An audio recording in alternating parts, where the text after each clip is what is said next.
Lottie. Who is the meanest, nastiest, most criminal accordionist that you can think of? Now, I have known some mean accordionists in my time. I have known some criminal accordionists, but we won't go into that. Now, who is the nastiest accordionist that you've heard of? Who, I will add, was ashamed this is very interesting. of his past This is very interesting. as an accordionist. Can you tell me who that was? Who played accordion at the age of 10? Who played Rhapsody in Blue on the accordion at Carnegie Hall at the age of 10? I don't know if he played at Carnegie Hall, but that would be Jeffrey Epstein, Jeffrey Epstein. famed sex offender who seems to be really responsible for a lot of what has gone wrong. Really prevalent in world politics and across the media as well. We really fallen as a species. Yeah, and it's very interesting that it isn't the front page news or anything. Yeah. But it's probably good news that for accordionists, because like you said, I don't know. no, I mean that it isn't being covered. Well, I mean, Because accordionists already have their social problems. yeah, I mean, people they're not fond of it. I mean, I'm The accordion. I'm an accordionist. In this country, and anyway. I've experienced a lot of accordion-based disgust. And Yes. I guess now that we know that another accordionist is a famed sex criminal, I think maybe that puts the cause back a bit. quite a while. So we felt it was necessary to make the statement that It's not all accordionists. It's actually not really many. Not at all. many I mean, accordionists I have a theory, are criminals of any kind. I have a theory that if you become a virtuoso musician, you probably don't have much time to do anything else. So Exactly. I think it's sort of like it sort of generally tends to be quite a good judge of a person. Yeah, it seems like Jeffrey Epstein maybe peaked early with his accordion prowess and then lost enthusiasm for this orchestra in a box, this remarkable invention, which is for some reason extremely unpopular in the UK, but very popular all over the world. I also play accordion, not anywhere near the way that Lottie can play accordion, but I'm a kind of terrible musician, so that's okay. But I've played a lot of accordion all around the world. And I've met other accordionists along the way. And none of us knew about this. Yeah, Gedelia Tazat, he had his little squeeze box that he used to do his amazing incantations over, and he was not a criminal in any way. And the actual amount of criminality among accordionists is minimal. And that makes Jeffrey Epstein the exception rather than the rule. Wouldn't you say? I would say yes.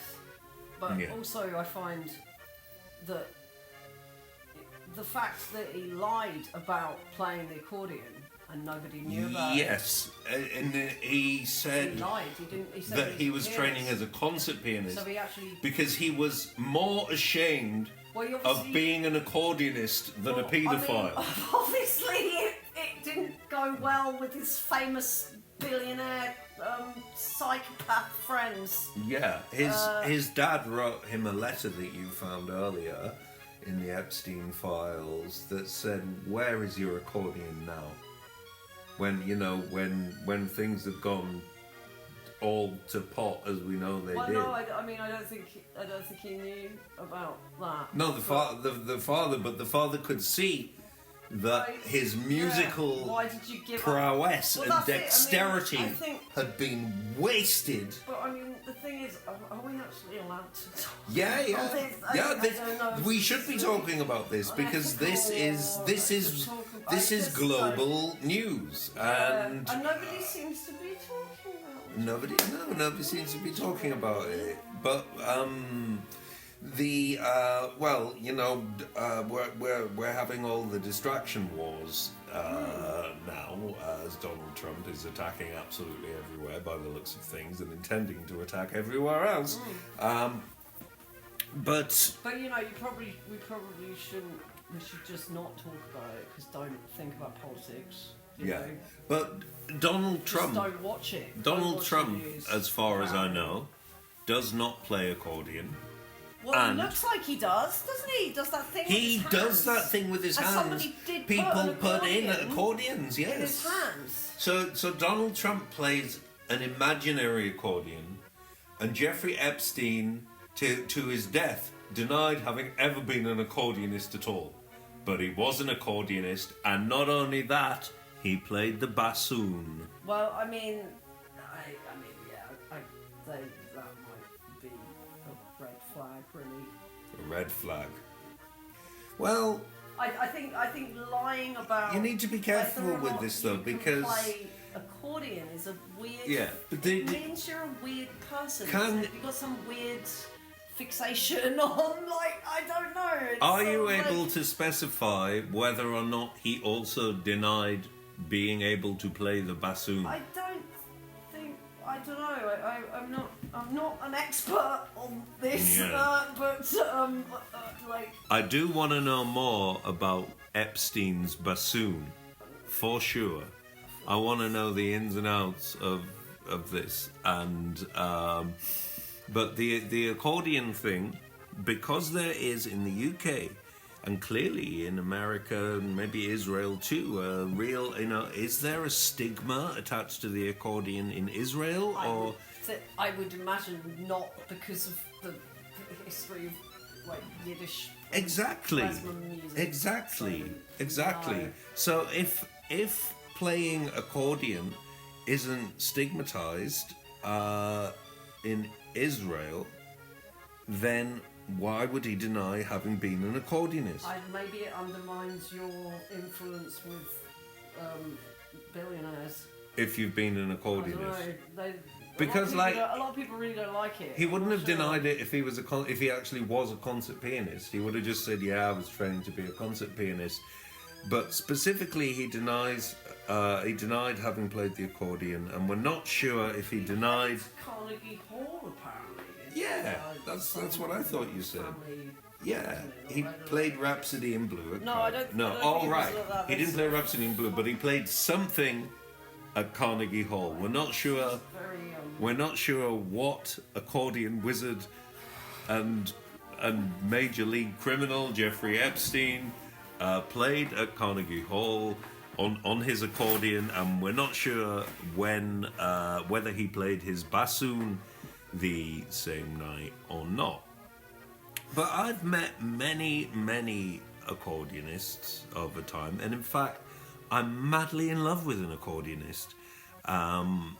And all of the accordionists I've met have been nice people. I've never met a horrible accordionist. I have. I've met loads of horrible. Really? I've never met a horrible accordionist. All the accordionists that I've met have been nice people.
And often... I think maybe there's a difference in the fact that I'm a female, so the you see interaction a different side of the accordionist. The interaction is slightly different. People like to tell me that I know absolutely nothing at all without ever testing that. So. Well, I've told you this wonderful story before, that our mutual friend James Nye, who is one of the living geniuses of music, I walked into East Cowes with James one day, and he said, "Stop! You have to stop and listen to this guy." And it was an accordionist, and this guy, I think he was a homeless guy, and he was a self-taught musician, and he'd done this remarkable thing as a self-taught musician, that with his left hand he would play the melodies of like popular hits, "My Heart Will Go On," and I don't know, all sorts, and anything. And with his right hand, he would always just play a waltz rhythm. So it was like he was able to separate both sides of his brain and operate in two distinct time signatures without realizing that he was actually doing anything that was really, really, really unusual, which it wasn't it? The accordionist in Pennies from Heaven, who stood on the street going, "Thank you very much, ma'am, thank you very much, sir," who was, I learned, written with the intention of it being played by Spike Milligan. Oh, really? Now isn't that interesting? Oh, yeah, that makes a lot of sense, actually. It would have been very interesting. Singing hymns and... Yeah, because Spike Milligan was this like kind of God's fool type character anyway. And yeah, that was written for him, but eventually, I don't know the name of the guy who played the role of the holy God's fool accordionist in Pennies from Heaven. Thank you very much, thank you very much, madam. While he's playing the hymn, or he plays maybe only one hymn on his accordion. But you know what about him? Seems like a nice guy, and maybe a complex guy, but a nice guy, and certainly not an international criminal. Yeah. It's very bleak, isn't it? Yeah. I mean, I'm not really sure how we go forward as a society from this point, really. Yeah. But, but also, there's a parallel universe where all of this happened, and Jeffrey Epstein wasn't an accordionist. And the thing that I'm very curious about is there another instrument that Jeffrey Epstein might have been embarrassed about playing in the other dimension? Like, what is it, and also what is it about the accordion that makes him not, why would you deny that you played the accordion? And I think it's the image of him in Lederhosen. There is an accordion and Lederhosen connection. I mean, I don't know. It's not.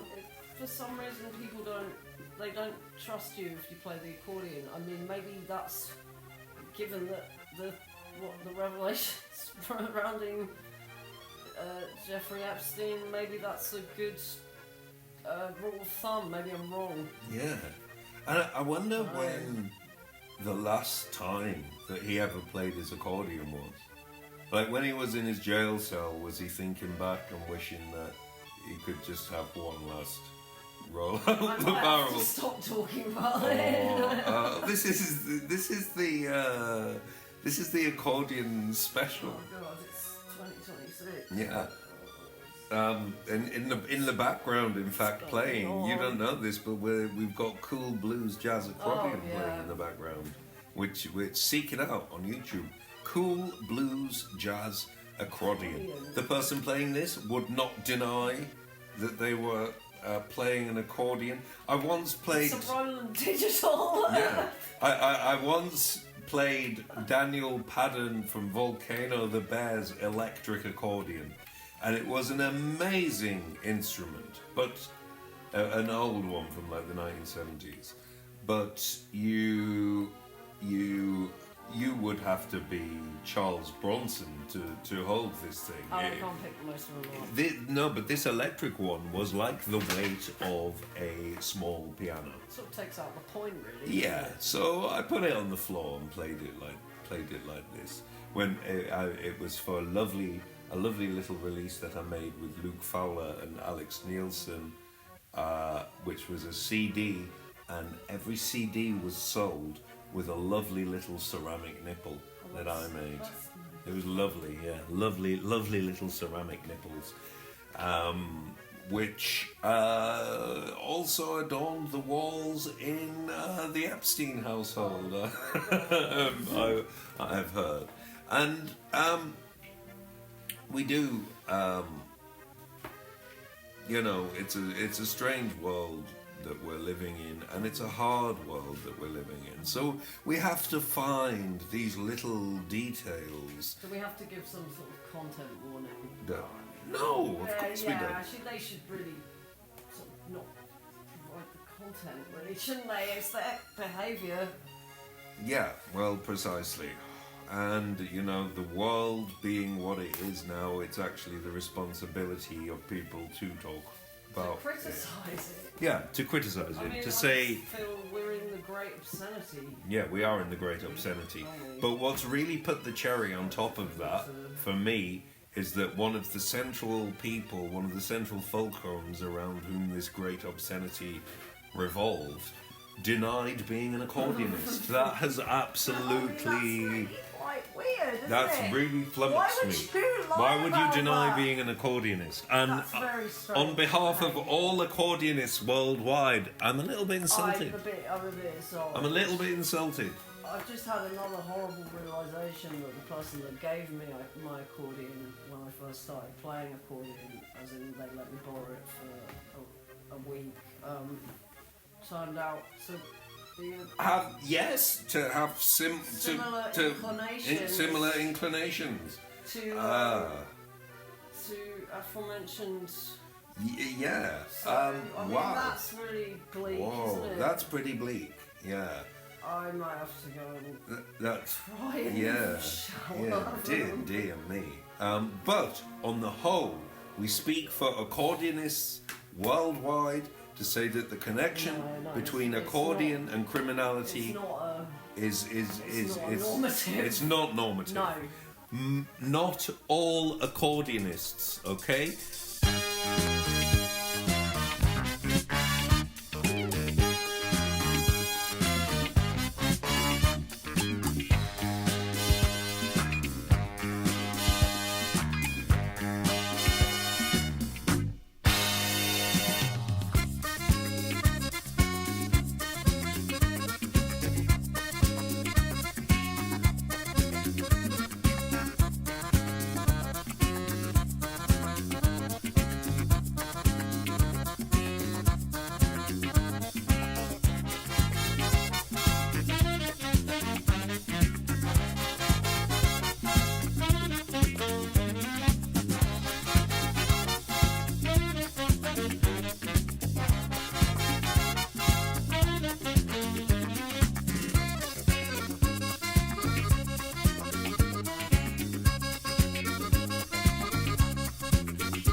if you meet an accordionist, don't immediately accuse them of criminal activity.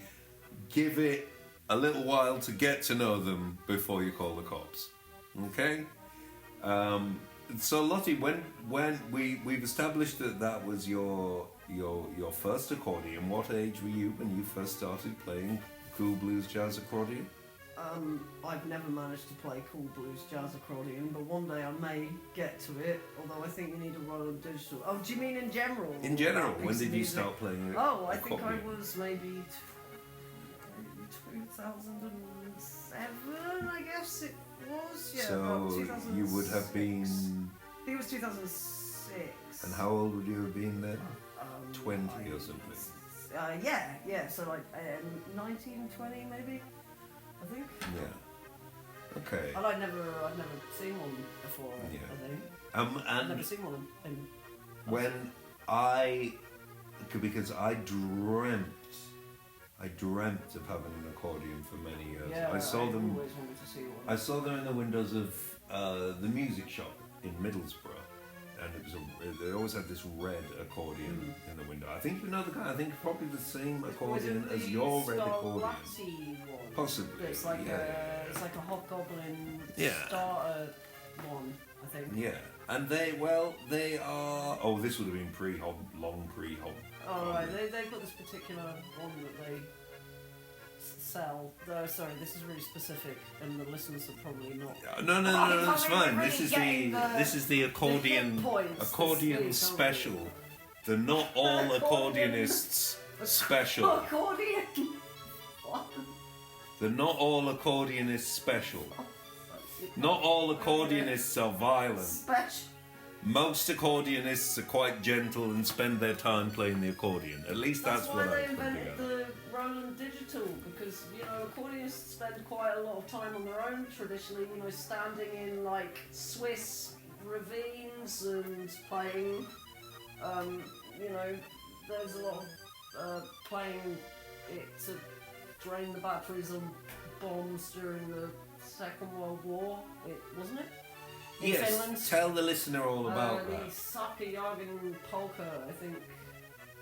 During in Finland, it's known as the national accordion anthem because it was used to drain the batteries of landmines that had been left behind. How did the accordion drain the batteries? The batteries of the landmines had a sort of a fork in them that vibrated at a particular frequency, and they found out that the accordion, this particular piece of music, the Sthefuckingsystemwe'resupposedtosupport polka. Which is this the one that goes? It's great.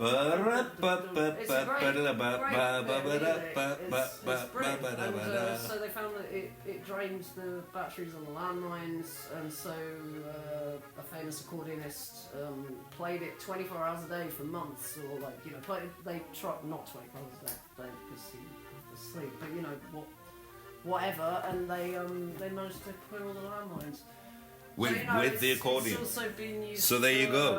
Demilitarizing. The accordion is a pacifist which tool. might be maybe something that Jeffrey Epstein and his friends might want to think about before they destroy Most of culture.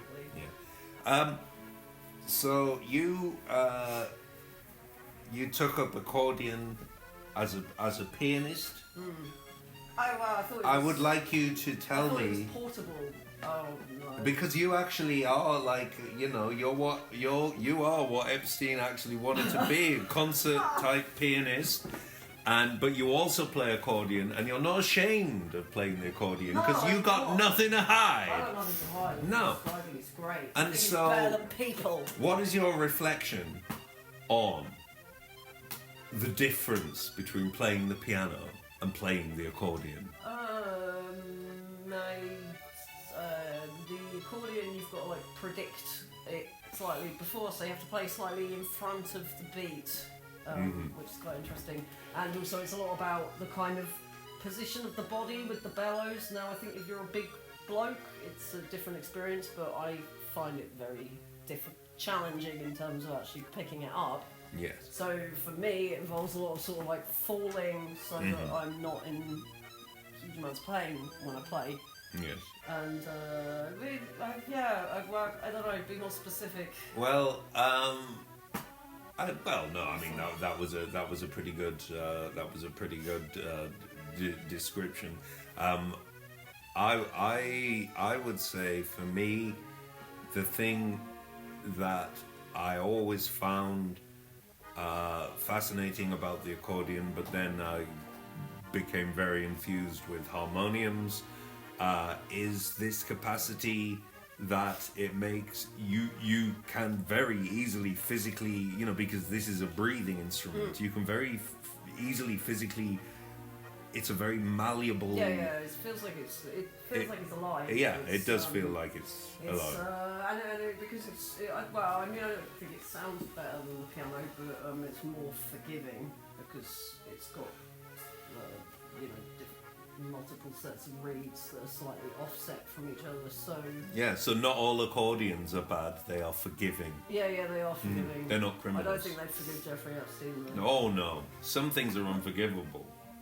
Like, I would also say that having been a prize-winning accordionist and then denying all knowledge of being an accordionist, it's like Peter denying he knew Jesus or something like that. It's a bit on the nose. Yeah, I'm offended. I'm offended on behalf of all accordionists. I was saying this if he's happy for people to know him as a major international sex trafficker, and violent criminal, but he's ashamed of having played the accordion and even made up lies to say that he was a concert pianist. It suggests that the priorities in our society are a little bit askew. Slightly. I mean, I was saying this the other day, wasn't I? That, and then when all this stuff came out, I said, I was saying this the other day, that people seem to find me more objectionable than hardened, violent, psychopathic people. Because obviously, that guy had a lot of, everybody seemed to be in love with him. I think a big part of the problem, to be in love with him, and many people find it aspirational. Yeah, so it's a bit offensive to know that you're, considered lower on the scrap heap than major international perverts, criminal types who deny having ever played the accordion. I mean, it's a world gone topsy-turvy. It is a world gone topsy-turvy. Now, you toured all over Europe playing accordion in a band. Careful, that makes it sound like I might have been involved in some underhand business. Yeah, no, because you see, most accordionists are not underhand. Most accordionists are honest folk, because it takes a lot of time, effort and energy and concentration to get good at a big monster like that. There's a lot of buttons. There's a lot of buttons. You also can't see it. And every single one is different, right? You can't see it. Have you ever played one accordion that's exactly the same as the next one? They're all different. Some of them I really don't get on with at all. No. Some of them, the sound upsets me. So maybe that's it. It might be that people are hearing particular types of accordion. Yeah. And I've just realised another horrible,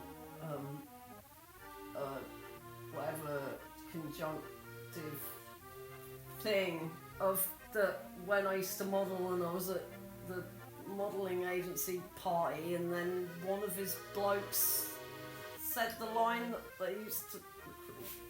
Yes. So there's all this really depressing, it has tendrils out into this Victoria's Secret's Wilhelmina models thing. Somebody tried to sign you up. Well, I mean, they would try and buy me, and no thanks. I know what that means. If you'd have just told them that you were a future accordionist, well, I think they probably thought I was significantly younger than I was. Yeah. No, I mean. But that's kind of really depressed me a little bit, actually. And also all the other people who've been in the files, isn't there's a lot of people in the modelling thing that people that have been in the same rooms as, or shoved out of the way by paparazzi trying to take photos of other people. So it's all very, I mean, depressing. It's very vexing and very troubling. Interconnected. Whole entertainment industry and political world seems to be made up of perverts. A few degrees from the major sex pest. I think that's a nice way of putting it, really, but I'm not sure what I'm allowed to say on the radio. Yeah.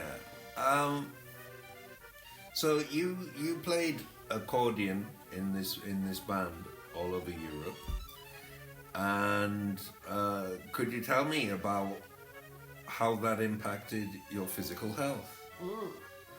Well, I think that now the reason that I can't walk without it being a lot of pain and I sort of like bending over to pick anything up is like out of the question now. Opening the window, that's difficult. I'm pretty sure that it ground down my spine. Because you were on the road for long periods of time, gigging most nights with this big instrument. Maybe just under a month, maybe. And I think it just kind of takes its toll, you know, after a while, like sleeping on the floor in various sort of like abandoned farmhouses in sort of rural Germany or whatever, Czech Republic. Yeah, but the accordion being very heavy, you feel like it ground down your spine, and it has given you some physical ailments, right? But even with these physical ailments that now affect your day-to-day life, which have been caused by the accordion, would you ever deny that you're an accordionist? Absolutely not. No. Now, I used to travel around with a small Russian accordion, a student accordion that didn't have as many buttons, and well, in fact, one time I took that accordion to Geneva, and it went in the hold luggage in the aeroplane, and then when I opened the accordion at the venue, the accordion had completely fallen to bits. Put just like one bit, the keys will come off. Every single key had come off. The front had come off. All the back, every single screw had come out of that accordion. Wow. There just so happened to be a brilliant guy living round the corner who came round, and for free, it was unbelievable. Yeah. I mean, he fixed my accordion completely in about half an hour. This is the thing in the accordion world, because there's not really, it's a bit of a sort of like dark art, sort of like the underbelly of the entire political leadership, but not quite as much sort of like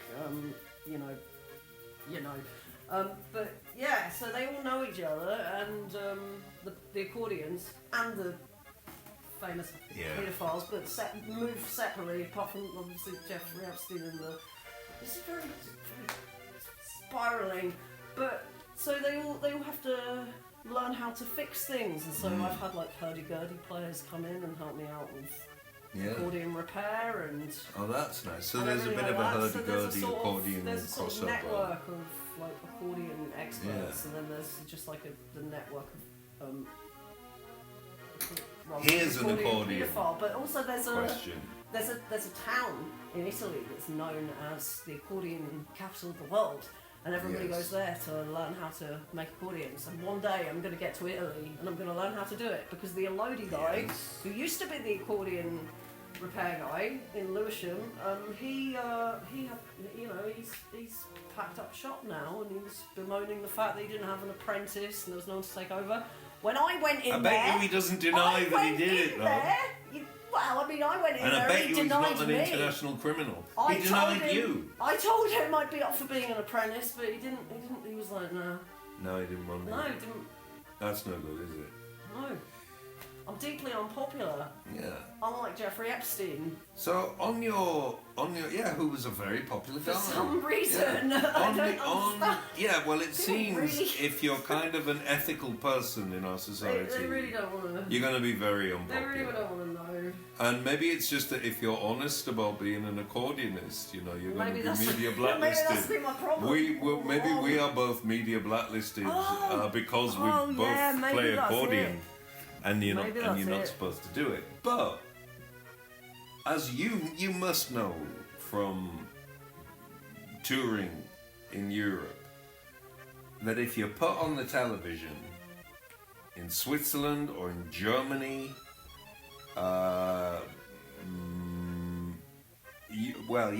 definitely Switzerland and Germany. Czech Republic. You can. I know. I've never been there, but you can put the television on, and there's a channel that's just guys playing accordions on hills with drone shots. Well, in those days there would have been helicopter shots of these landscapes with accordionists in Lederhosen in the landscapes. Stuff like that. And in Bulgaria, they have this TV channel which is just little accordion-fronted bands playing in restaurants. Wow. It's amazing. I mean, and they play this amazing, wild, polyrhythmic music with the accordion and the electric bass guitar.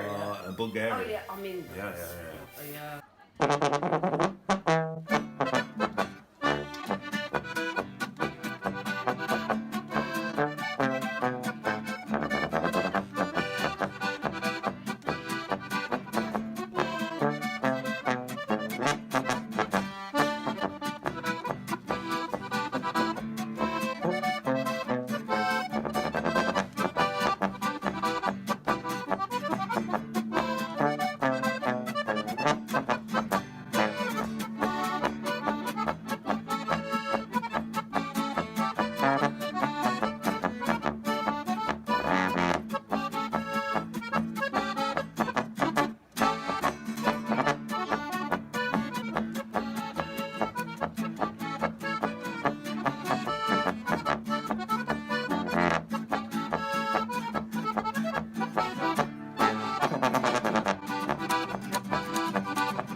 And it's just constant. You can have a whole TV channel of accordionists in restaurants. In Switzerland and Germany, you get whole TV channels of accordionists in Lederhosen, on hills. And, well, here's an interesting thing. In Germany, I remember being in Munich and being in the Augustiner Keller with producers from Bayerischer Rundfunk and commenting on how lovely and picturesque it was that there were gentlemen sat drinking their beers who looked, wearing with big grey beards, wearing lederhosen, looking like cartoon Bavarians. And Christina, the producer, turned to me and said, I don't think you'd get on very well with them. Because they're apparently, these real Bavarian-looking lederhosen guys, they're like the far right. Oh, they've got accordions. In Munich. Well, they certainly look like they would have accordions. But were they playing accordion? They were not playing accordion, they were just drinking. So there weren't any and eating accordionists. meatballs. Well, but they looked so much like accordionists. One person among them was an accordionist. And the German folk music, they do it a lot on the accordion, so they're right-wing accordion songs. I expect they exist. So there might be, in Germany at least, some right-wing accordion crossover. But that still doesn't mean that all accordionists have to be tarred with the same brush. Pretty much everyone's right-wing now, so... Well, yeah, it does seem that way. It's probably everyone. Yeah. But, you know, I still hold out that the majority of accordionists are going to be good people. I don't know. I think He's good people. I think after we found out this thing about Jeffrey Epstein, Yeah, well, it's I rocked think they me. might all have It's rocked me a given it little up. bit. Yeah, it is going to. It's going to have a lasting impact on people's idea of accordionist. You said an interesting thing earlier. I think quite a beautiful statement. You said that accordionists are grouped in with train spotters. Yeah, I in mean this that's country. it. I think it's a bit unfair, really. That you know, I've had a lot of people giving me grief about it. Sound men, obviously, because they hate working with it. But Because but the I've had accordion people- is a real nightmare to yeah, so make I was live. like, I mean, Yeah. I ended up getting internal microphones in the end from the. Internal microphone. Well, that's you can plug that in. Can you? Yeah. I didn't know Really? that. Well, that's what I mean. I don't play live anymore. Is that electroacoustic accordion? Yeah, it's got pickups because it was a real problem when we were And what? touring, Did you that- buy it like that? Or I did know. you have them? I bought the accordion from Hobgoblin. It was like the only one that I could pick up that sounded nice, and then and I got it back. It was all broken inside. Oh. I took it in for tuning. He was like, "This isn't good. This is a manufacturing problem." Oh. So, but then he put all the microphones in, and A guy in the Hobgoblin well, music. no, a Lodi, no, not Hobgoblin. Right. The Lodi guy put them in, and yeah, it was just really interesting. He had, I used to go and sit in his workshop and watch him doing stuff, and he was he knew everything about it. He could troubleshoot everything.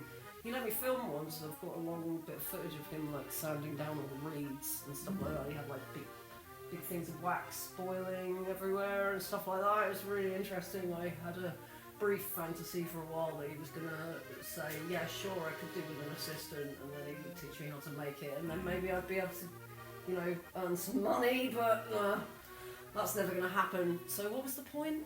Well, we were talking. Well, I've actually quite About forgotten. I was so accordion. taken by the accordion pickups. and I was so taken by your statement about accordionists and train spotting, but then I was also very, very taken by your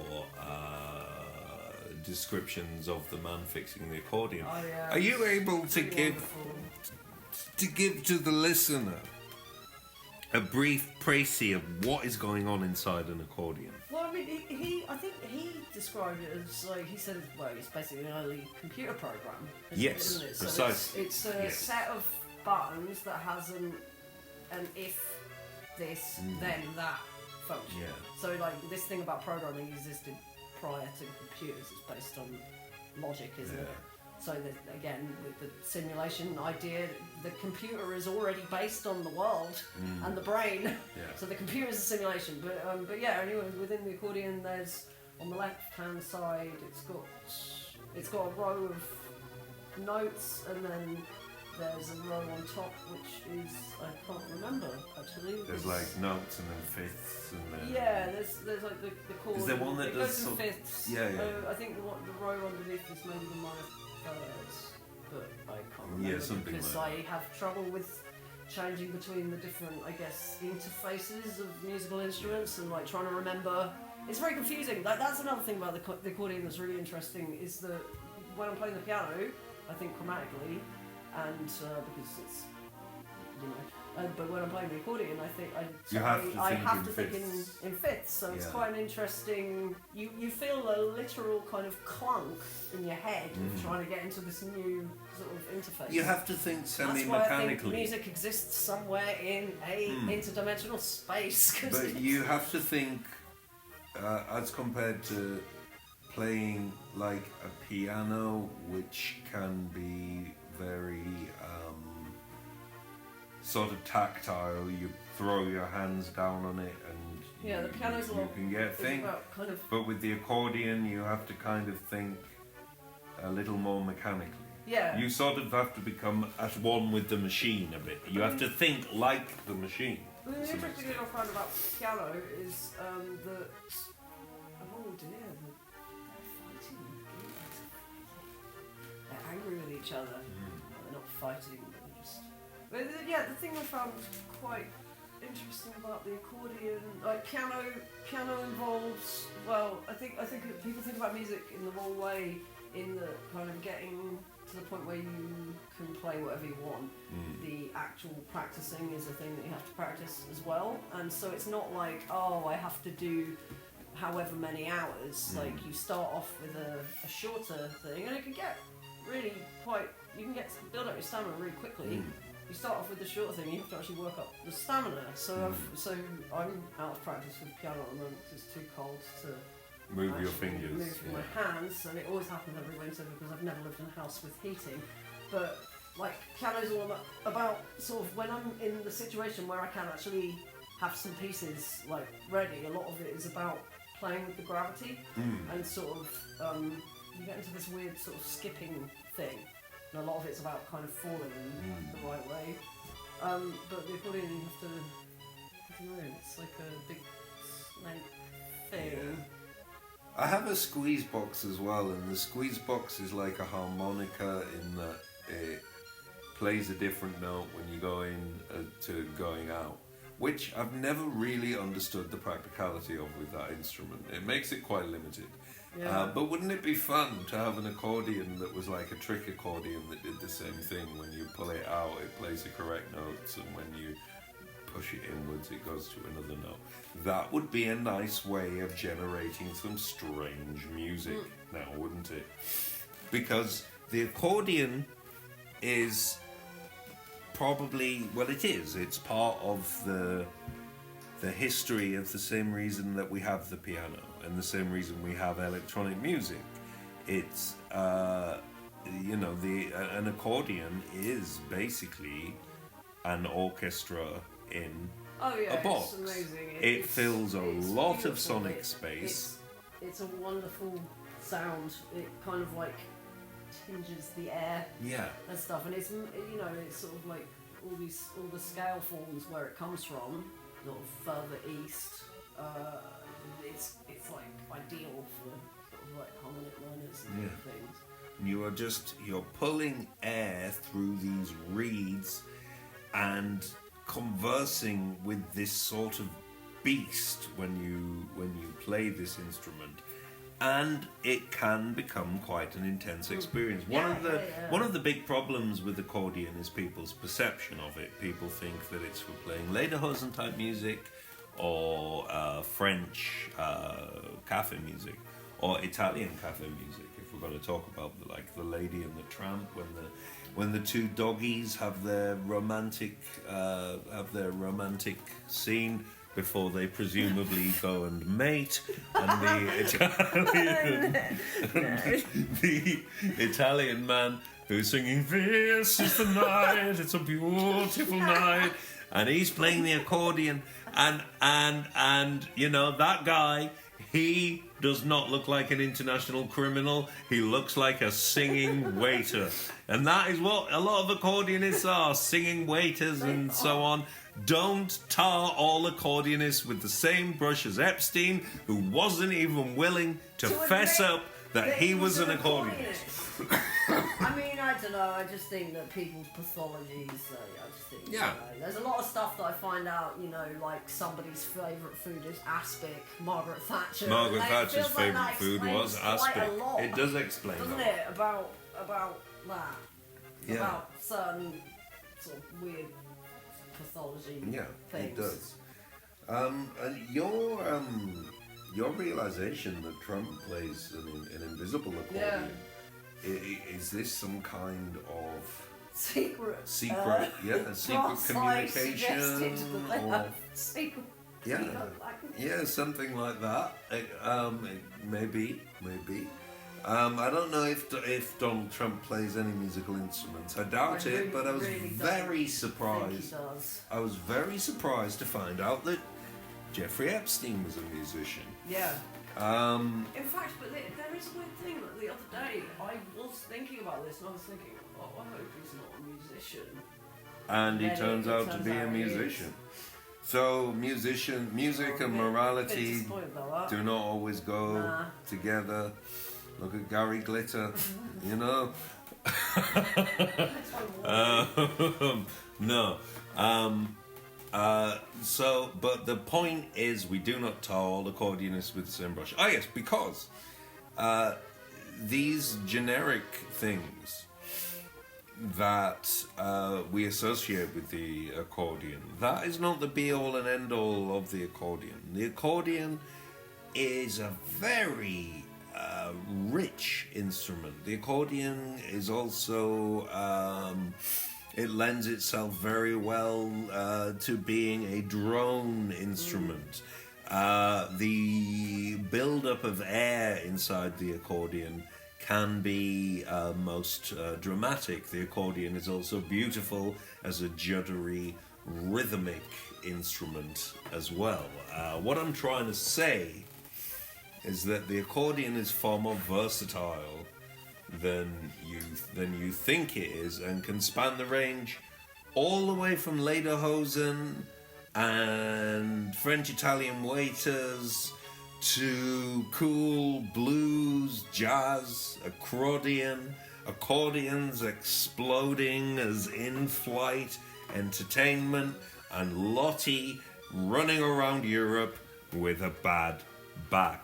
Now, what you notice about all of those instances that I just described, none of those are associated with international crime rings. And the time has come now for all accordionists to unite and say, not in our name. Not in our name. Not in our Not in my name. All the legendary accordionists of the past, Myron, Florin, Franzel Lang's sideman. Who else are the legendary accordionists? Astor Pizziola, is he? I've never heard of him, but he sounds very swanky. What's his name? Who played with Django Reinhardt? He was really good. Yes. Who else? I mean, they're not. There's a lot of them. There's not that many. They don't get famous because of this discrimination. I don't think it's necessarily even that. I think it might be humility. I think accordionists it's hard. are usually very humble people because it is a difficult instrument. instrument. And when I used to play in a folk punk band, and which was I don't really like the genre, but it was good to do. I enjoyed what we played because we tried to do complicated things, but the whole thing surrounding it is just it's pretty dross. Oh, there in the ocean lies a golden so I wanted to do the more sort of Balkan and like kind of klezmer music, and my whole plan was eventually to sort of go. Where would klezmer music? You all like klezmer music. Where everyone likes klezmer music. Where would that be without the accordion? Exactly. But yeah, I mean, I really wanted to go to SOAS because they have the Jewish Music Institute there, and I wanted to go and do accordion there. I thought that would be great. They taught a whole program, but alas, I can't bend over now, so I don't think it'll go very well. No. I mean, it's not the same being seated with an accordion. It doesn't work. It doesn't work. It doesn't work at all. Like, you have to be able to fling your body around. Yeah. So yeah, I mean, I just really, I think it was great, sort of like that thing of being touring, and you get a lot better at music. Yeah. Because you have to do it all the time. But even if that was a lot of fun. Even if you try to sit on a stool with an accordion, when you're playing it, it feels like there's still a back of the seat. Well, yeah, that's the problem. And there isn't one. When you get to the bit where it's furthest outstretched, it's too heavy to stay on the stool. So I can't really do it unless I'm standing up. Yeah. Well.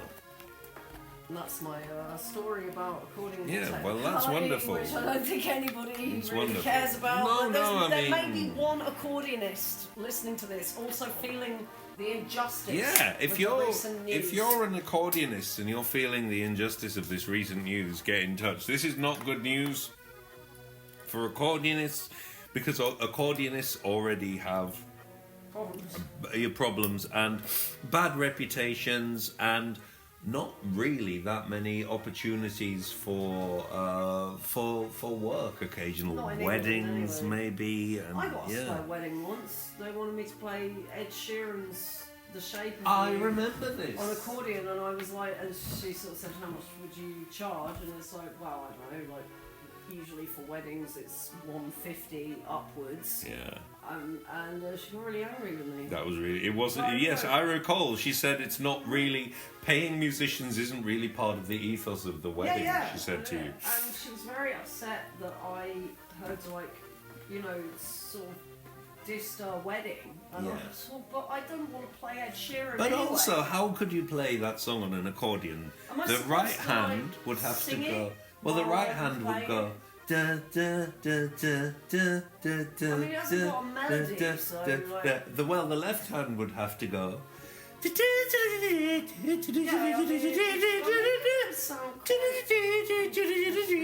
It wouldn't. It'd sound horrible. Yeah, she wanted me to play for like half an hour or an hour or something, and then do the bit down the... down the aisle. The aisle. Was it going to be Ed Sheeran as they walked down the aisle, or were you going to play "Here Comes the Bride"? Yeah, I think it was probably the wedding march, but she specifically said Ed Sheeran and then got really angry with me. Yeah. So again, hardened, violent, criminal, psychopath traffickers have more respect than I do. Yeah. They get more this is also a key point and why we had to make this program. The international traffickers, criminals get more respect in our society than accordionists. And even we might even, I don't know if they get more respect than bassoon players, but I've never known a bassoon player well. Bassoon players, I think you've got to be a certain economic status before you can... Yeah, even just to get that bassoon. They're very expensive. Yeah. So you're probably already read into the Epstein culture before you get the bassoon. I mean, it's just a bit weird to think that he did. He's such a prolific. I don't know what I'm allowed to say on the radio. It's probably too late. Well, we all know what he did. But I mean, it's weird that he was doing that, but he also had to make reeds for his entire childhood. I don't understand. Where did it? Like, what? I don't get humans. I think that's it. I'm just gonna... I give up.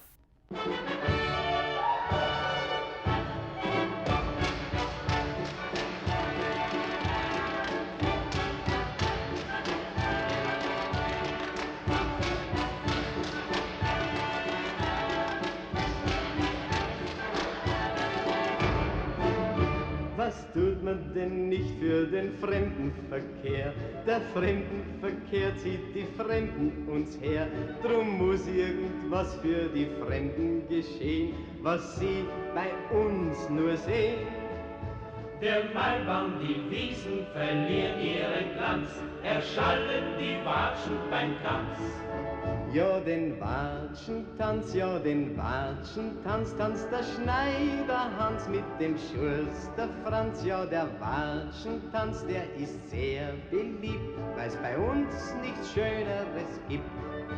Und es klatscht nicht schlecht, und es patscht nicht schlecht, und dabei sind die Watschen nicht echt. Alle Fremden bleiben ganz verwundert stehen, weil sie sowas noch nirgends gesehen.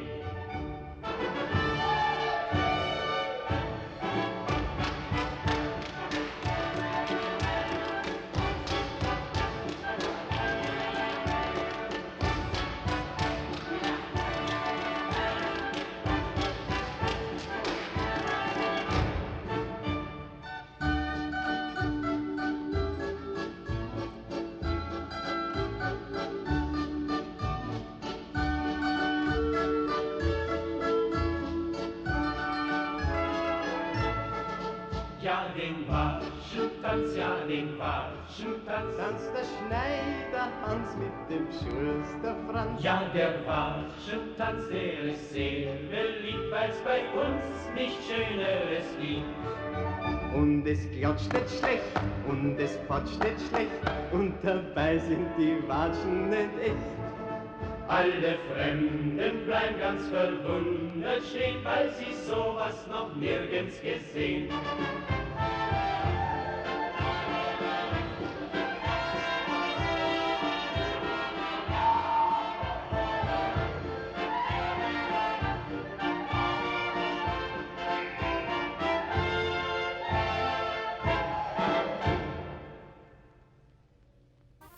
I'm done. Yeah. Did you know that there? I'm going to stop trying to understand and just Yeah.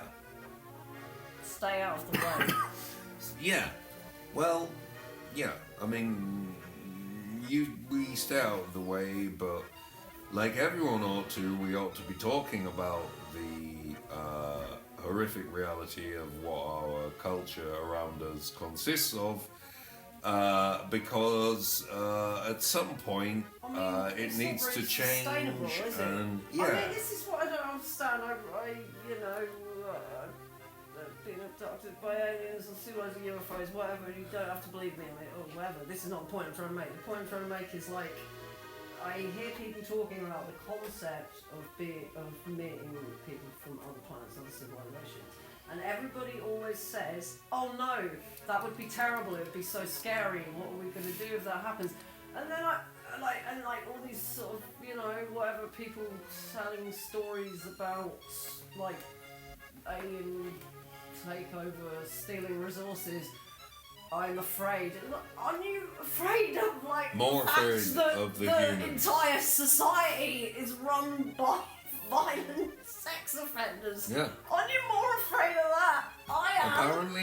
Apparently not. People are more afraid of aliens. You don't know what people out in space are like. They're probably No. pretty rational if they can get through space in the first place, because you probably have to actually think. Well, I'll give you a bit of disclosure. Yes. Do you know what the first ever piece of reverse engineered technology was? The accordion. Oh yeah. I think The aliens gave the accordion in the year 1420 to a lovely man in Bavaria called Helmut, who said, wow, that's a good idea, an orchestra in a box. And let me tell you something about Helmut, the acquirer, or shall we say inventor of the accordion. He was not a violent criminal.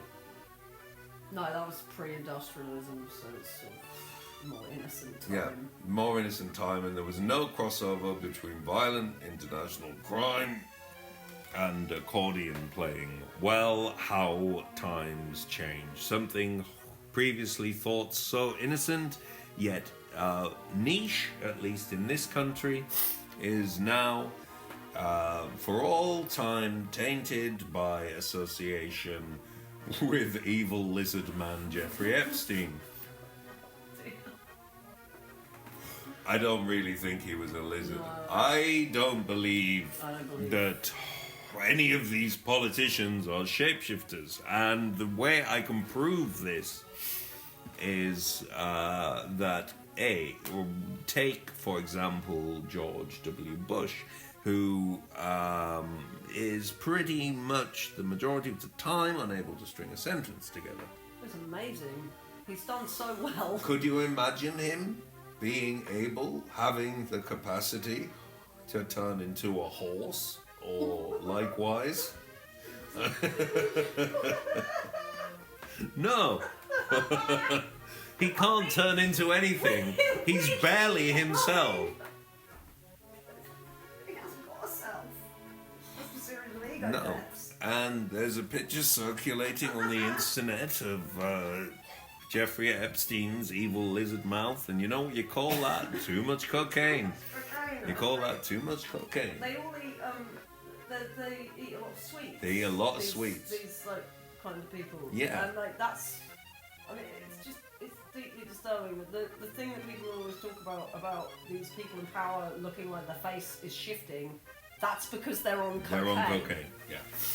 So, most... And you know, I grew up next to David Icke, like sort of down either a couple of doors down or whatever, and like, you know, we're taking part in a piece of experimental genetics to see if there's anything anything within the Anything ties within. my own particular interactions with Mr. 7/8 foot mounted in a robe with glowing golden eyes, who was a very nicer than most people I meet. But yeah, I mean, I think he's significantly nicer than most of the people. I think the Mantids really, we've got to sort it out. would love the accordion. Well, I think they probably. And, well, we do know one non-human intelligence that for sure loves the accordion. And if you doubt this, you can look on the internet. But it is cows. Yeah, I mean, that's really sad. Cows love the accordion. If You know what that means? That means they like music, which means that they're good personalities, which means that every single personality that goes through that place is thinking the same thing as we would all be thinking if we went through the place where they all end up. Yeah. So they love I music. want to think about that. The cows love. You might want to think about that. The cows love the accordion, and they love music. And stick insects, they like music. Stick insects do like music. With the mantidy man. Yeah. Mantidy man. Yeah. Man. Well, there is some. What was the thing last time? Sorry. Well, I was just going to say that I think that in interstellar space travel, that light is the medium by which the medium itself, which would imply that you can already move at the speed of light because light is the medium that you are using, and that the mode of propulsion that can help it steer and whatnot, I believe, is music, specifically rhythmic music, and that's the reason why people like to listen to what they call driving music, because music is a form of propulsion, and the fast music helps you Stay awake and propel. not crash. Yeah, but I tell you what is great music for driving: accordion music. Have you ever tried driving with Bavarian Oompa? You are not going to fall asleep with the sound of German people drinking beer and shouting. I have quite a few Oompa records. My favorite one is called Auf zum Schützenfest, and I've sampled it many, many times. But I have this other German beer drinking accordion record, and there is some quality about it which makes me unable to listen to it. There is some harshness. I think the sound is particularly tinny and trebly, and that is the sound of the accordion. Is it German? But of the music, did you say? of the glasses clinking together too, and the German people are screaming as well over it, going "Hey!" Yeah, all the way right, through I it. think I know It what is the not the problem with it most is. pleasant sonic I think I know what the problem experience. with it is. It's probably that they've got Honor accordion, and I've got a real problem with Honor accordions. They're very Yeah. popular in Germany. You see them a And, lot. what is your problem with Honor? I don't want to like criticize. Love, It's very, honor, and obey. it has a certain metallic tinniness that and everyone that I've seen doesn't have the reed coupler choice. So Right. the ones that I've had, you can't. I mean, Yeah. you need the like it creates changes the sound. I don't know. I think there's something about that particular record as well. I feel like that the alcohol that the people on the record are drinking is really strong alcohol. I feel like usually when you listen to a German beer drinking record, it's like sort of standard 1 liter glasses of kind of 4% proof good German beer. But this, it seems like a bunch of German guys in the 70s drinking 8% proof and playing music and having a party. And as somebody who used to drink too much alcohol, 2 bottles of 8% proof, you're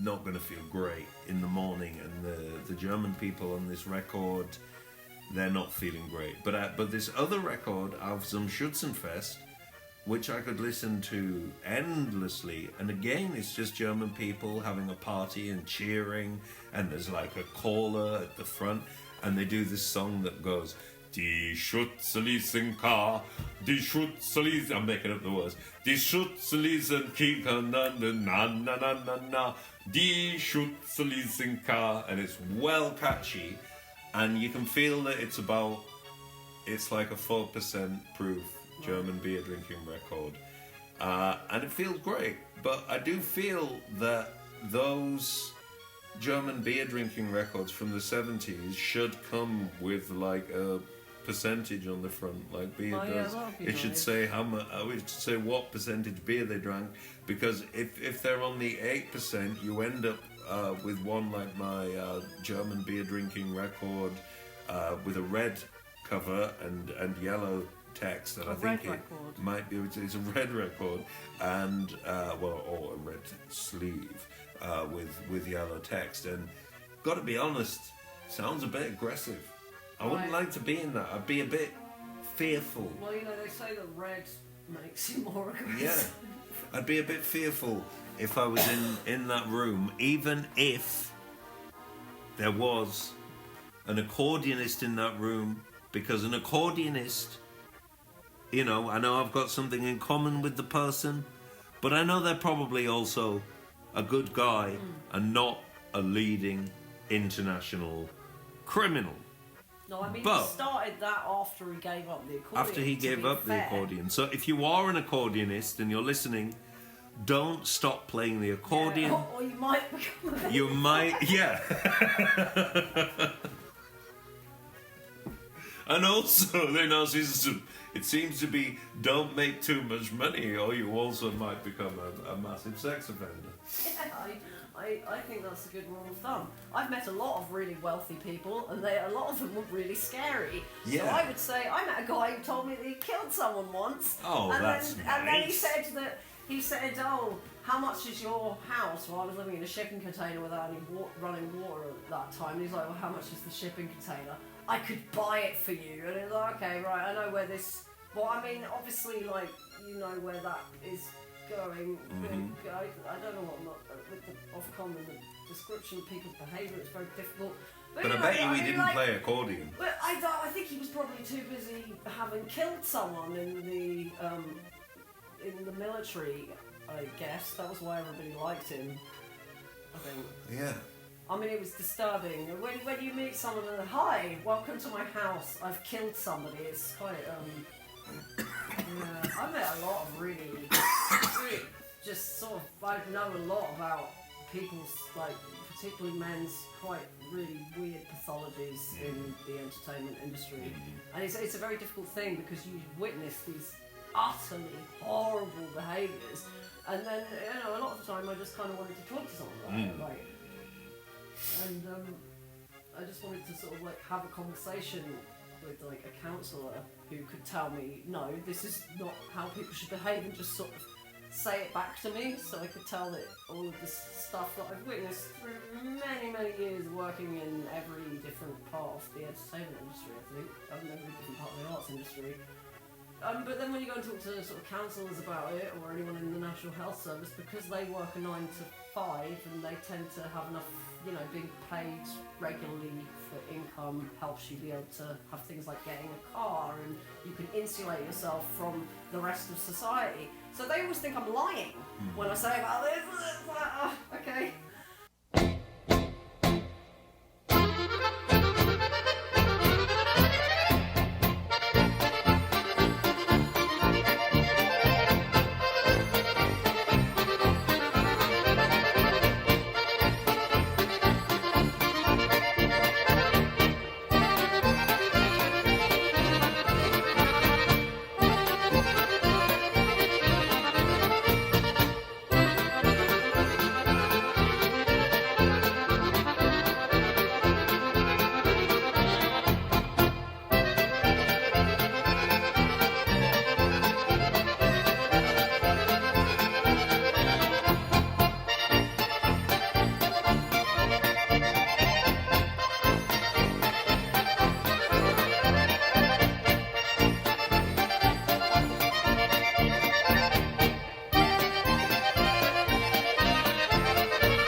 ever tell you that when I was a young lad living in the northeast of England, and I got to know this young gentleman who now goes by the name of Elvis Herod, and within a very short time of knowing one another, we found ourselves on Redcar Beach, I believe quite early in the morning, and we had a squeeze box, the same squeeze box which is still in there. And with aforementioned squeeze box playing da-da-da-da-da-da-da-da-da-da, we pursued this jogger all the way down Redcar Beach seafront for a very long time. And then eventually the jogger turned around and said, "Do you boys have a problem?" And I believe we just replied, "Yes." And then played more music and went the other way. Like in Whistle and I'll Come to You. Yeah, Like it was the it was Whistle and I'll Come to You, but with a squeeze box. Now, we establishing that not all accordionists are international criminals and destroyers of society. Well, I mean, you've got to specify the type of crime here, because, you know, on the one hand, sort of like art theft, I'm fine with that. Big art heist. I mean, Elmire, he was an art forger, that's I fine. love an artist. That kind of sort of Okay, criminal pervert thing. criminal. Yeah. So not all accordionists are pervert criminals. We're hoping it's just Jeffrey Epstein. But Well, and the guy gave me... oh yeah. But the squeeze box. The name sounds a bit rude. It does. But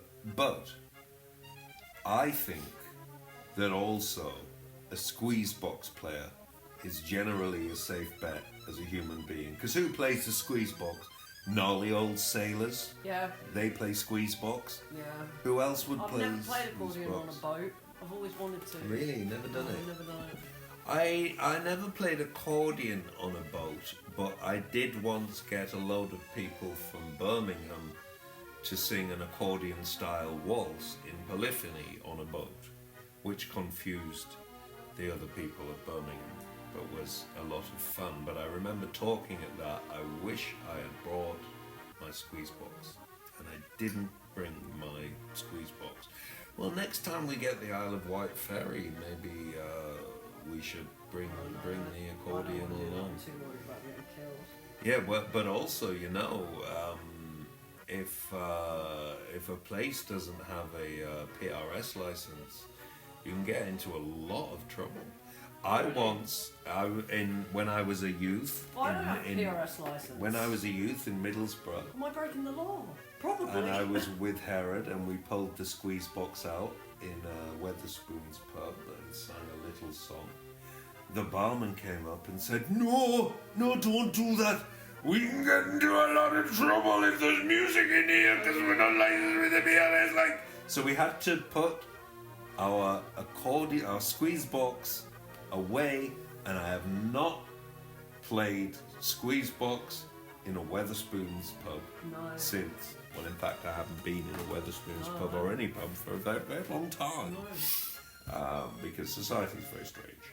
And I kind of like my private little world with this beast here, with this beauty here, this accordionist. I tell you, I am madly in love with an accordionist, and so that is why I'm also just offended on behalf of all accordionists. Like, I'm not really a proper accordionist. Lottie's a proper accordionist. They can do amazing things with it. In fact, we're going to play you playing accordion on this program. Are we? Yeah.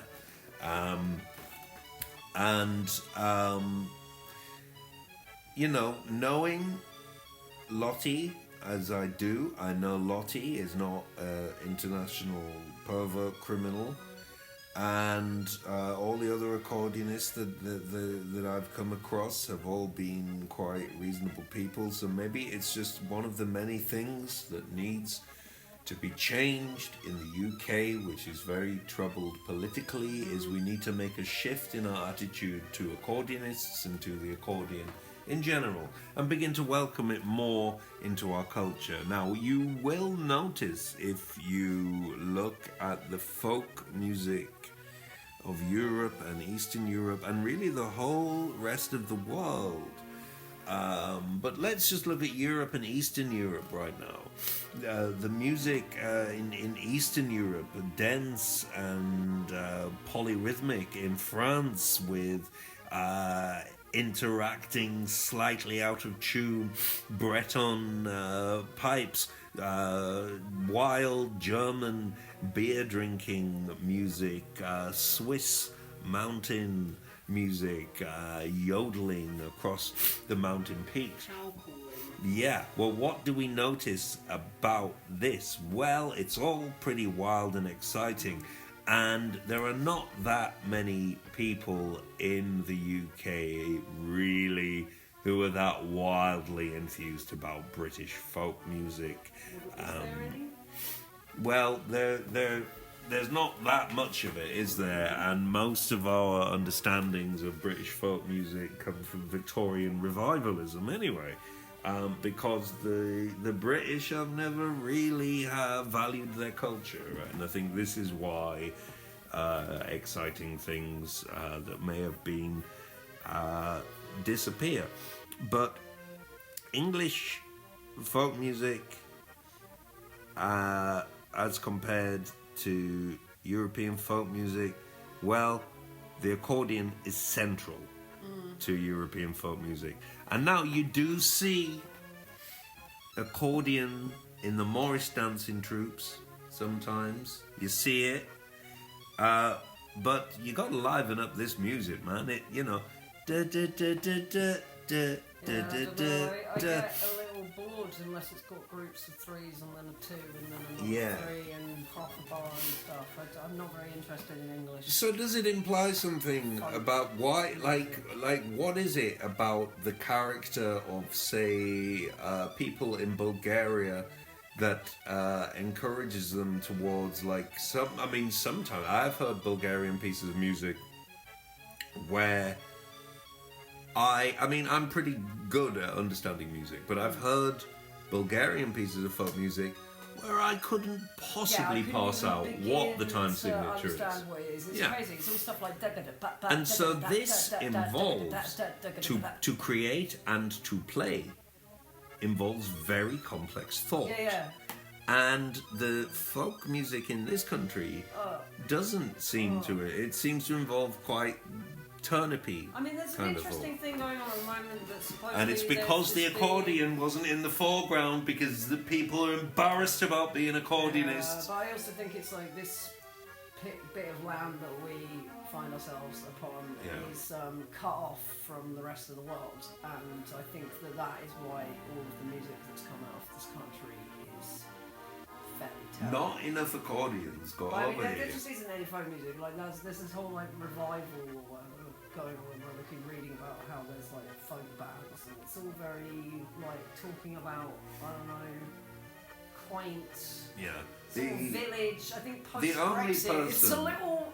The only person I've ever seen do anything interesting with English folk music is Sound Art's own Lucinda Guy, who has an amazing understanding of all the little nooks and corners and creates original ideas. See, that's what I would say is actual like folk music in this country that isn't like a revivalism. Like all of the rest of it is kind of, I don't know.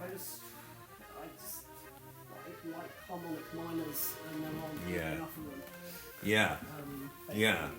It's all very. I don't know about this thing of playing like songs about the sort of like English village in pre-Brexit. It was like, what was it, a couple of years ago, Charlie XCX, Brat Girl, like Brat Summer, what is it now? It's like Flag Bloke, Apocalypse. Flag Bloke, Apocalypse. / winter, there's no seasons.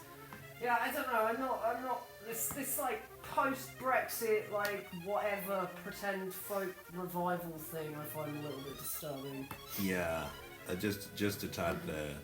And also, it's like English folk, really English. There's loads of people playing English. Yeah. Like in like.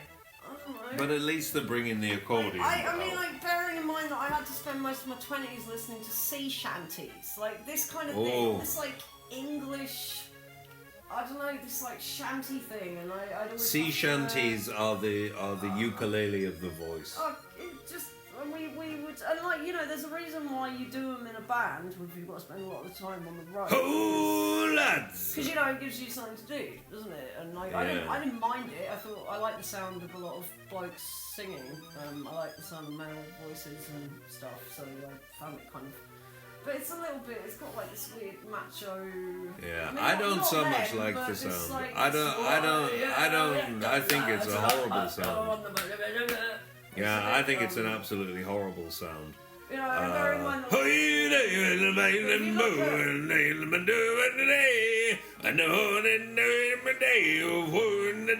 the ocean, lads. I know, and he smacked my bum, and he had his own way, and the door,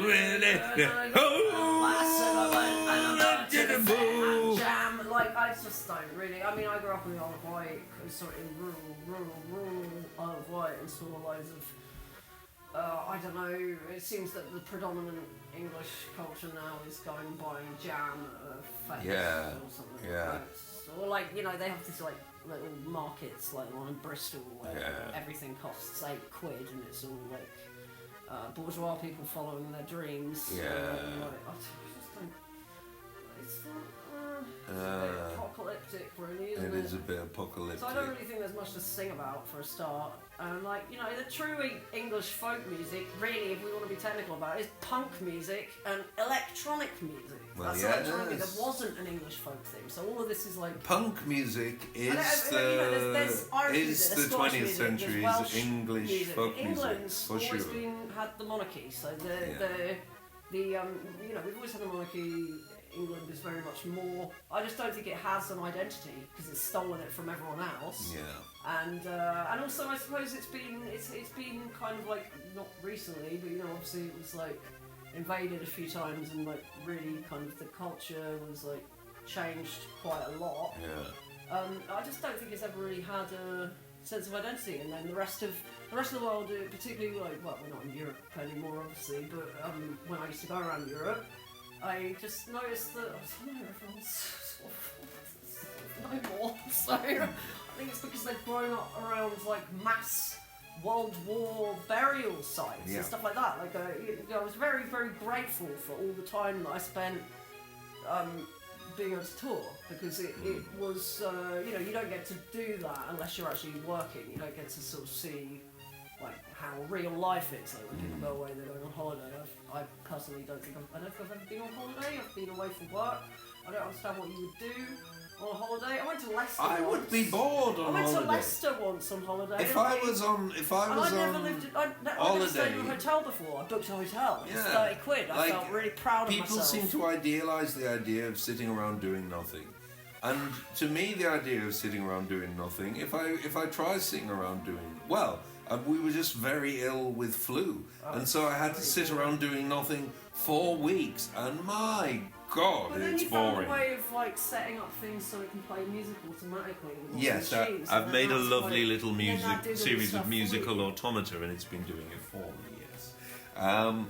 So. Yeah, the going away on holiday thing, and like sitting about. I don't know. I've never done that. I've spent most of my time travelling like in the back of a van with an accordion. With an accordion, not seeing any sunlight at all. We both carried and then I get to see like the accordions inside around. of a toilet in somewhere in Germany, and I loved it. It was great. Amazing. Yeah.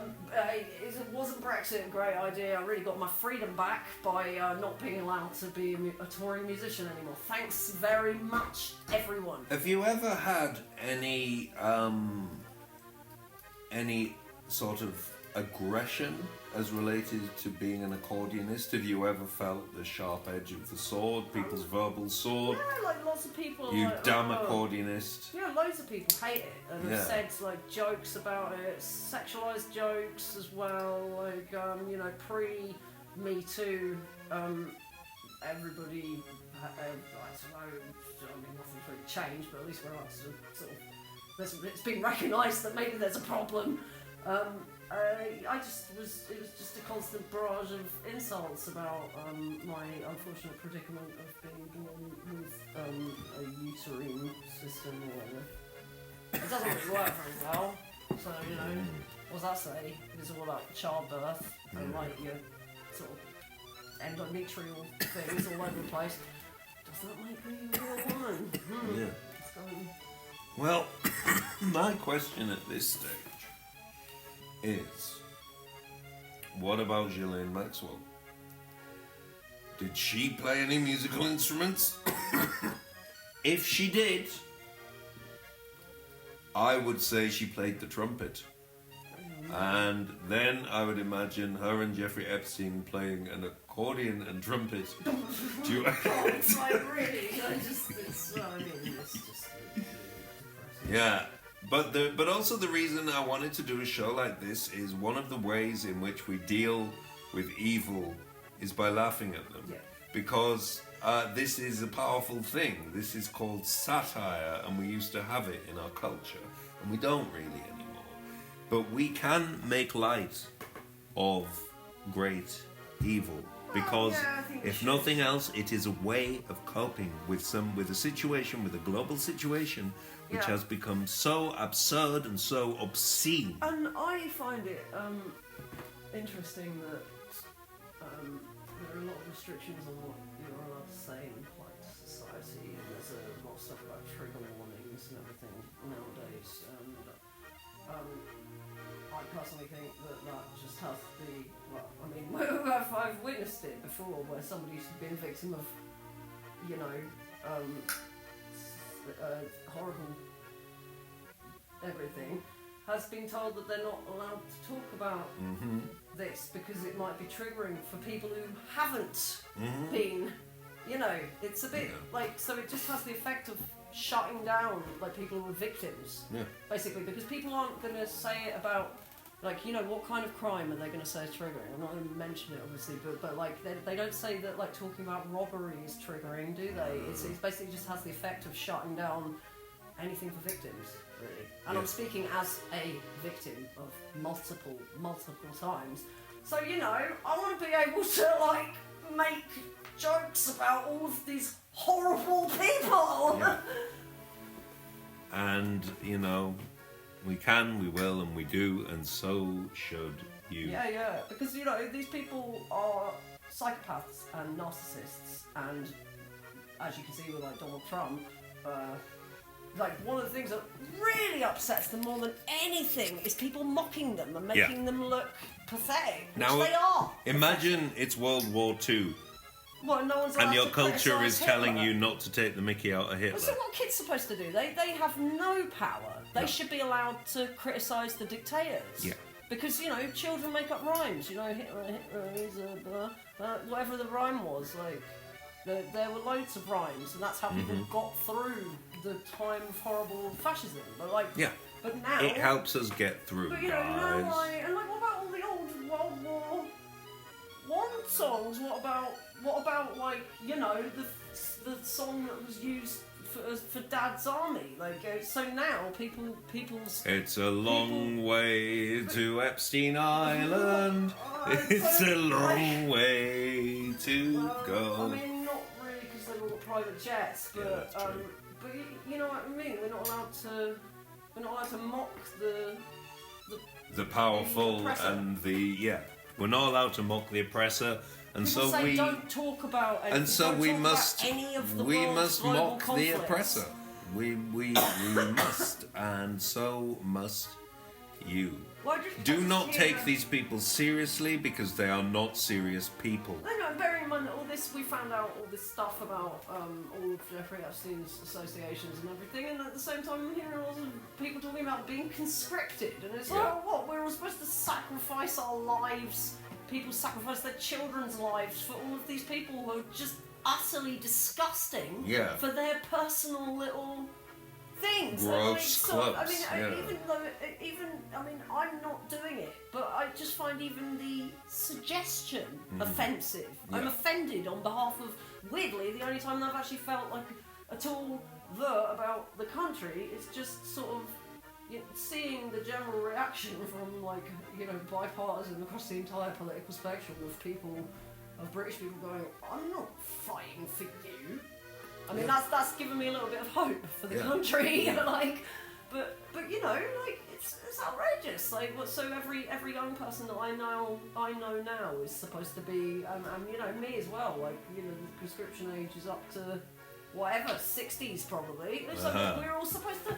They'd have fun. They'd have fun Really? if they conscripted me. Oh yeah, give it a go, mate. It'd be pretty funny. Well, I don't Pretty know. good. Maybe it's just a good idea for me to just I'll cut out the middleman, just go and hand myself into prison. Yeah, I mean, why not? I might get some reading done. Might be able to get a degree. Yeah, cheap accommodation.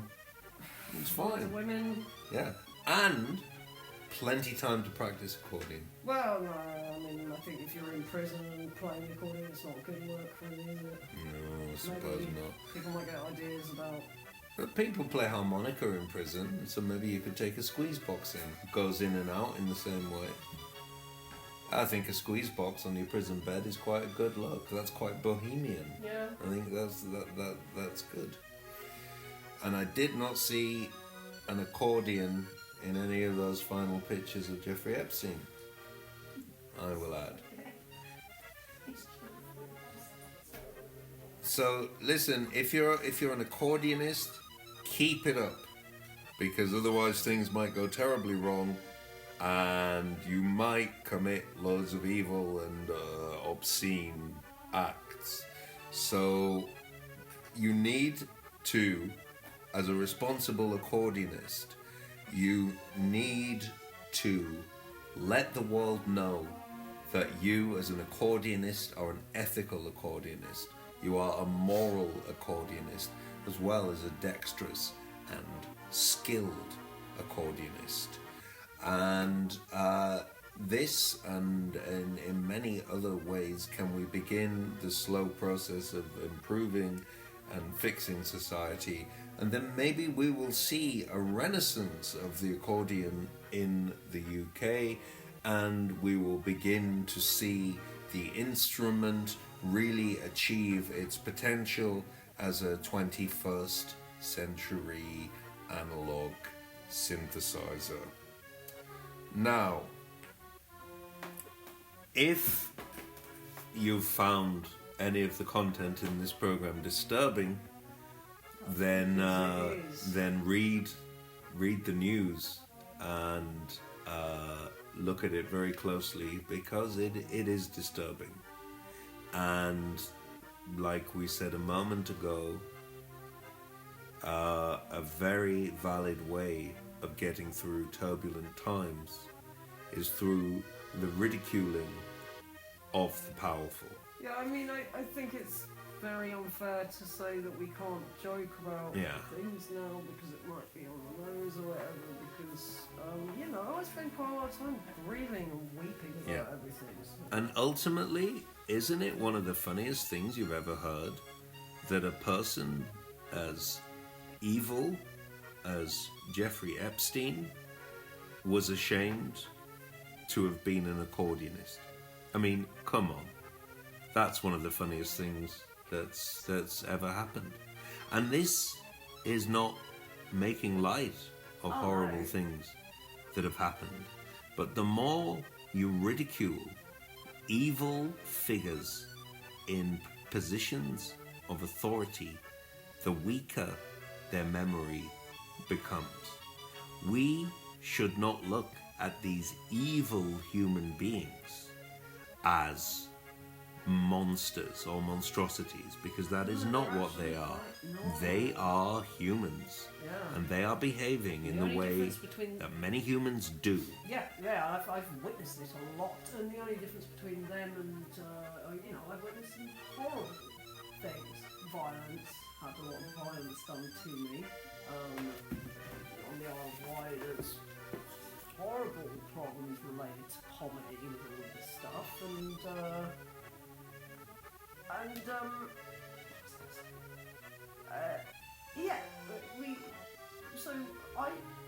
if you've had horrible things happen to you, you should also be able to joke about it. Yes. Because otherwise, what you're supposed to do? Just sit there crying? Yeah. Is that what we're Precisely. supposed to do? Is like victims of?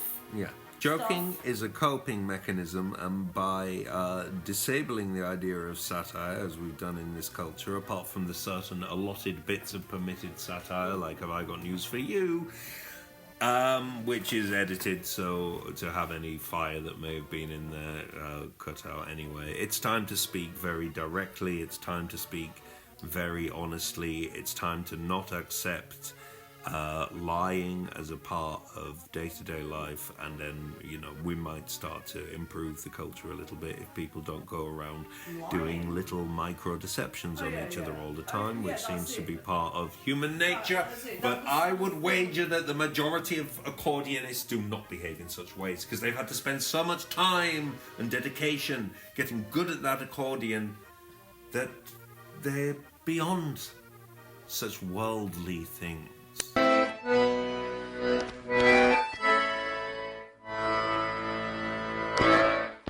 Altă muzică îți place? Aia lui Pane, doi bujori și o garoș.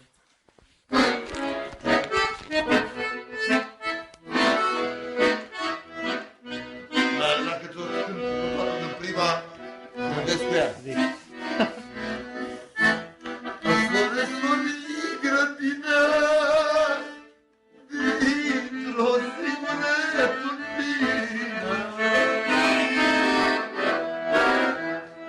Dacă ți-o cânt în prima, te gândesc cu ea.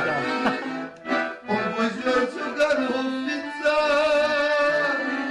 un băiat și o fetiță. Așa l-am învățat pe prostul de fare și nu m-a scap de el.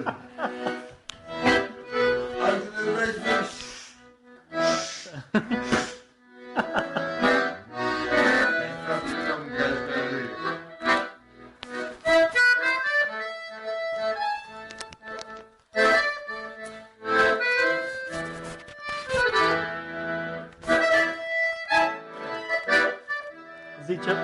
Zi ceva de fată.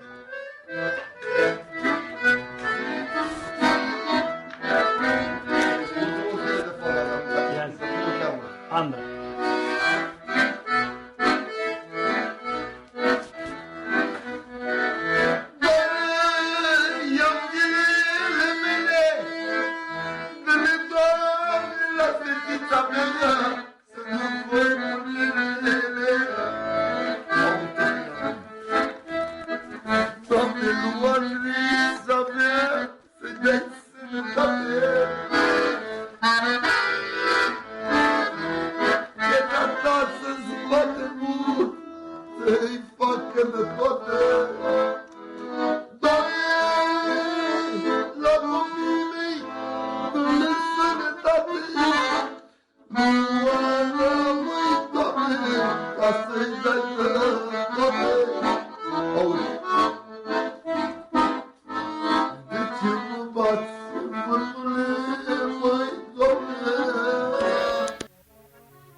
So, yeah, I mean, I was gonna, I just think that, narcissism, psychopathy, I don't know, maybe we shouldn't use these words, just horrible people, is kind of, it's all over the place. I mean, I've been in the media industry before. And we can probably safely say there are more horrible people in this world than there are accordionists. Yeah, and, I've been, hospitalised on jobs and stuff and things like that. There are some utterly horrible people out there. So the only difference between them and people like Donald Trump is they don't have the resources, to carry out what they want to do to the extent that they want. So, I meet plenty of people who do this thing, or who scream in your face, or attack you, or, all the sort of stuff that is triggering. They're all over the place. If you've ever worked a bar job in a big city, then every night you meet people like this. Every single night. And, I think it's... And then, of course, we're dealing with all the people who are in charge are people who are rich enough to insulate themselves. Yeah. I was saying. And they... so I remember going to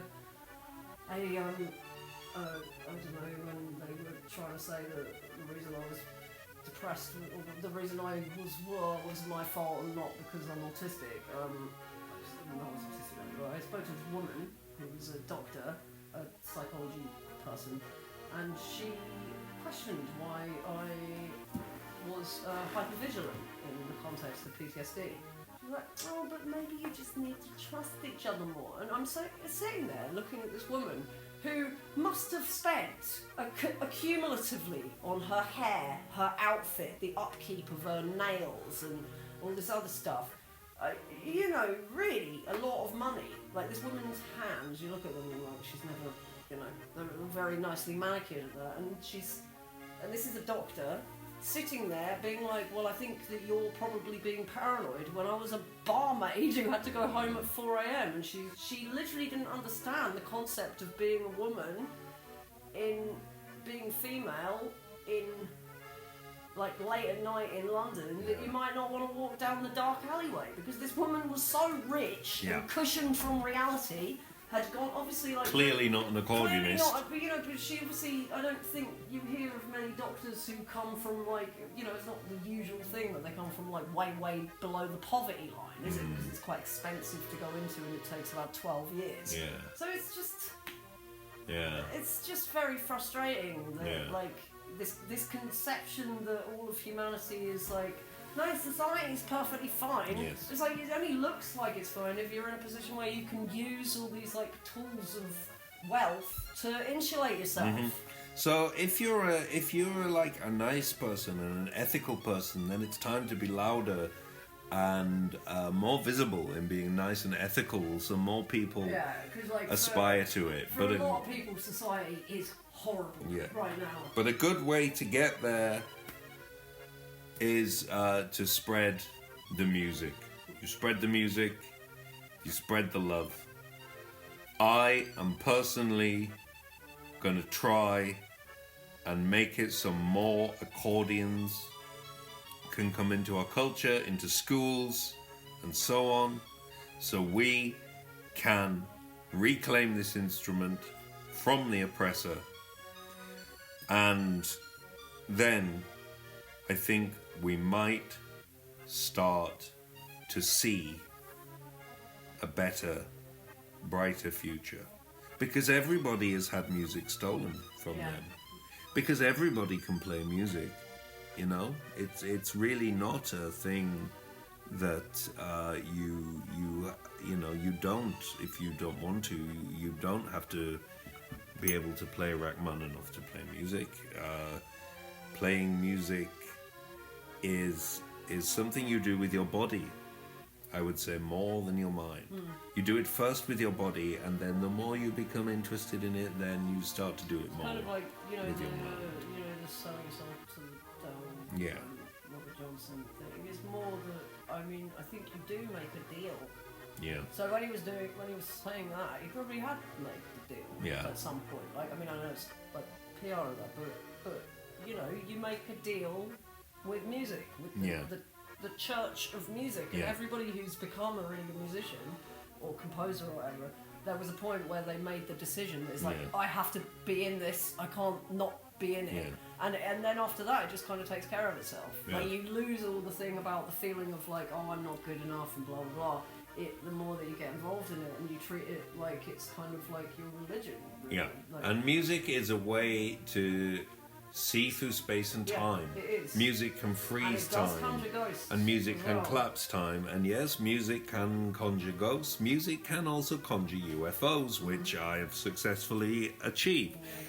So, get your accordion, get outside, and blast those reeds towards the stars in the hope of a better, brighter, and more just intergalactic civilization and world. A better future is possible.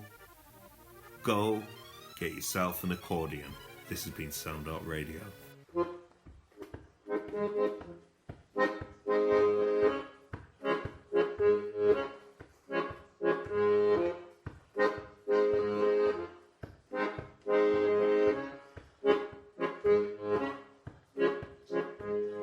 I see the blossoms broke after the rain. Leopard sodden, well, you rolled me again, made me think of spiders. I flushed out the drain, spiders goes thrown up and back again.